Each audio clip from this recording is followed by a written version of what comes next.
बेच के भैंस घर में बेच के भैंस घर में सूतल छै सैया गे। हाँ बेच के भैंस घर में सूतल छै सैया गे।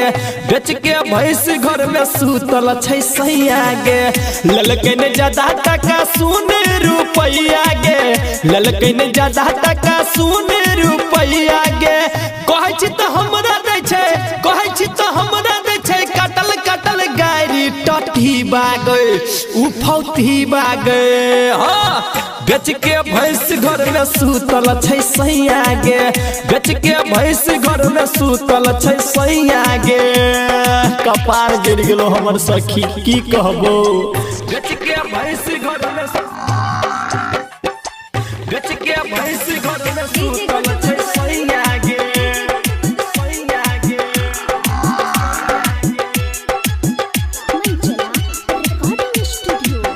बेच के भैंस घर में सूतल छै सैया गे।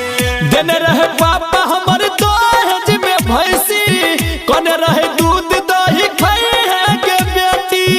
कोने रहे दूध दही खाई है गे बेटी। देने रहे पापा हमर दहेज में भैंसी कोने रहे दूध दही खाई है गे बेटी।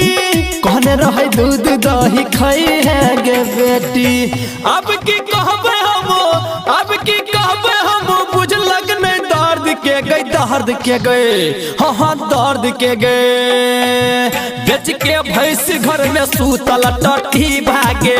बेच के भैंस घर में घुसल टट्टी भागे। हम तो मर गेलियो। बेच के भैंस घर में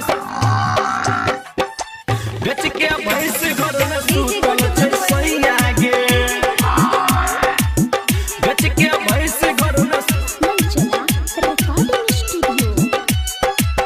बेच के भैंस घर में सूतल छै सैया गे। खाना पीना हमरा सखी नीक नहीं लागैया।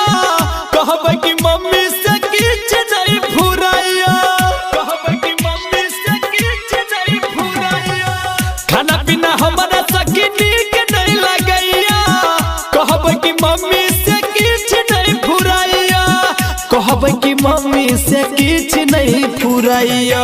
अगुआ संजीत हमर अगुआ संजीत हमर बुझलक नहीं हाल के गई हाल के गए।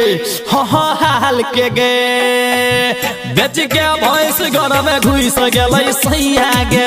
बेच के भैंस घर में घुस गेलै सैया गे। हम तो मर जबो आब हम नहीं जीबो। Sabarya Music।